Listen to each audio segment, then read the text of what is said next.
Hello, I'm Zach Foster with another message for you. But first and foremost, I'd like to let you know that both Ron Paul and Rand Paul have given their ideas and their messages on where they see the liberty movement heading forward at this point. So those videos will be linked to in the description for this video, and I hope that you give them both equally a chance, view both messages, and then decide exactly what it is that you want to do and where you think the future of the liberty movement is headed. But basically, here's my take in one sentence. It's not over, damn it. Now, here's some details. With many states already having had their primary elections, in which Mitt Romney commanded a strong majority of the popular vote among Republicans, followed soon after by Senator Paul's controversial endorsement, many liberty activists are returning to their quiet lives in seeming defeat. While a break from politics and activism is certainly well deserved, anything lengthier than a week or two is ill advised. We activists, after all, are the lifeblood of the greater liberty movement. I don't wish to say that many of us have given up after Ron Paul conceded that he won't win in the nomination, but some of us certainly have. I fully share in the disappointment, having taken an active role in the liberty movement since April of 2011. Nonetheless, we cannot allow ourselves to be defeated simply because our preferred candidate didn't receive the Republican Party nomination for the presidency. One issue to be addressed is how the defeatist public letter by Jesse Benton, as well as the Rand Paul endorsement, have created a factional split in our movement from the very top. Many liberty activists are stalwartly supporting Senator Paul's decision to endorse Romney, while others bitterly denounce him and flock to Gary Johnson's camp. And there are also those who are abandoning any and all involvement in politics. Regardless of whether or not I agree with them, I equally respect and fully understand the decisions of those in the Rand Paul and Gary Johnson camps. Meanwhile, I couldn't disagree more with those who are leaving the liberty movement with their heads hung low in defeat. After all, this whole endeavor was never about electing one man, but rather about creating fundamental change for the better, for liberty itself. For those whose thinking reached beyond 2012, there was always a Plan A and a Plan B. Plan A involved Congressman Ron Paul winning the presidency of the United States and rapidly implementing libertarian-style changes in government. Plan B entertained the idea of the establishment doing everything in its power to sabotage his candidacy, his message, and we the people, his followers, resulting in tireless activism on our part and campaigning at all levels of government and civil society for 10 or more years, constantly agitating, educating, and organizing until government is more localized, more limited, and in compliance with the Constitution.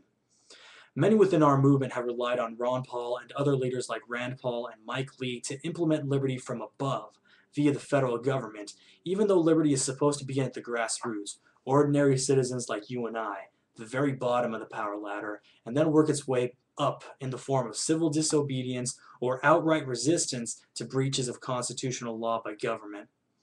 In case anyone got into their heads that Ron Paul was the last hope for Republican democracy, renewing the public commitment to the Constitution and personal liberty itself, they are mistaken. There are multiple solutions to this dilemma of widespread panic and bitter factionalism.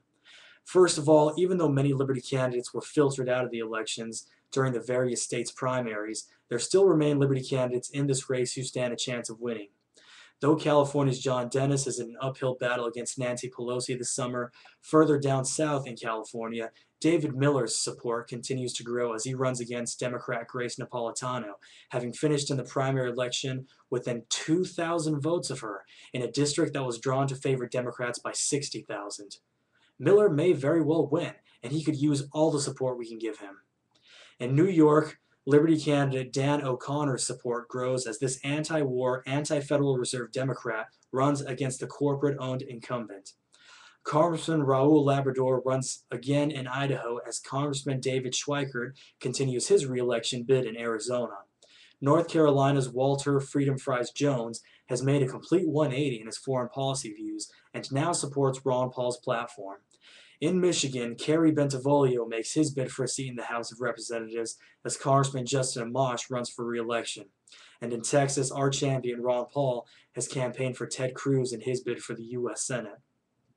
So why are liberty activists not fully involved in these campaigns? Have they lost all hopes? I guarantee them, as does Thomas Paine throughout his writing in The American Crisis, that in 1777, when our forefathers were losing the War of Independence, was a much darker year than 2012, when we lost the presidential election.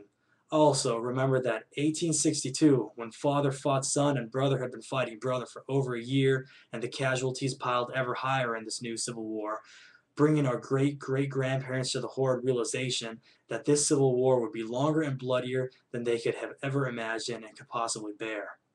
We have neither of these calamities forced upon us, yet many of us are so quick to abandon hope, doing even more damage to our liberty movement than those Facebook revolutionaries who stain our reputation with their constant online vulgarity.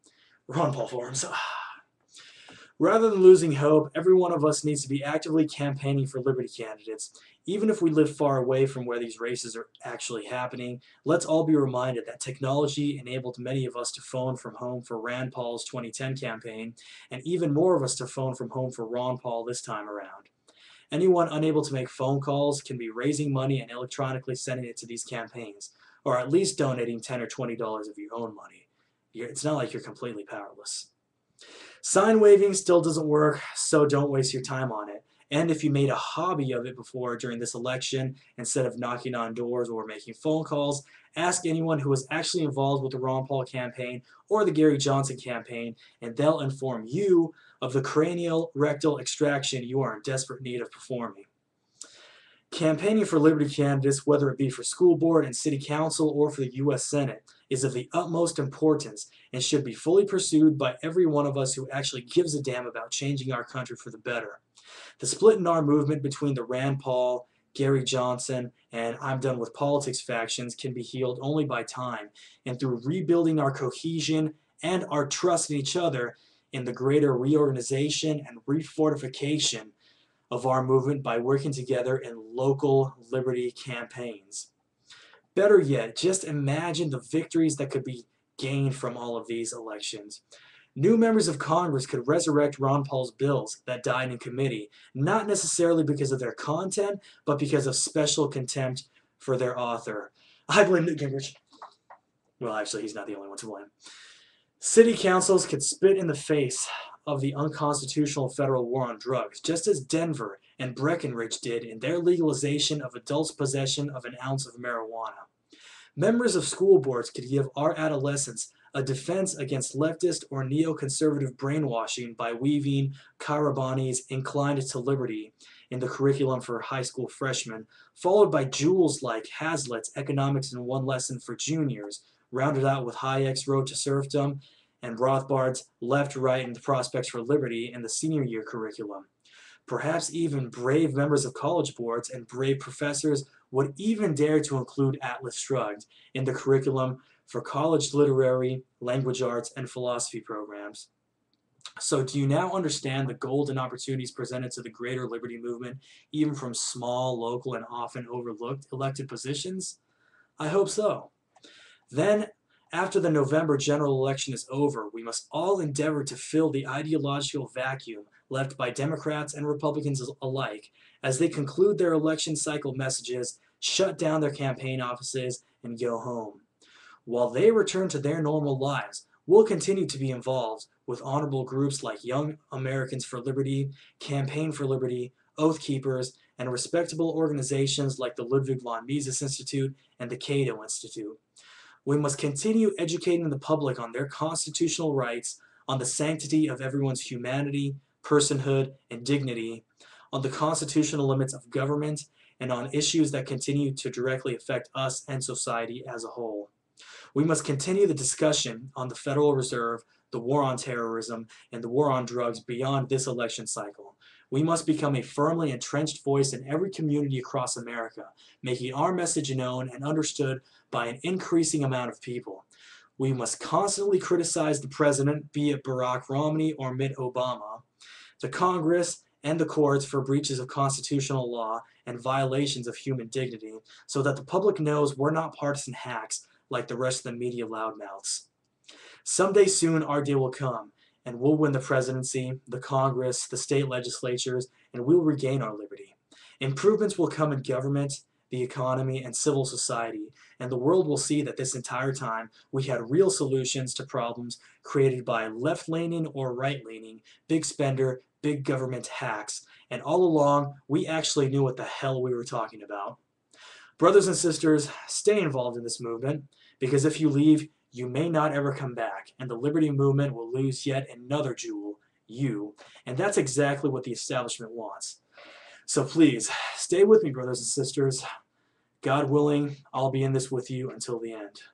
Thank you very much for listening to my rant. I'm Zach Foster, and I really hope you think about these words. Thanks for your time.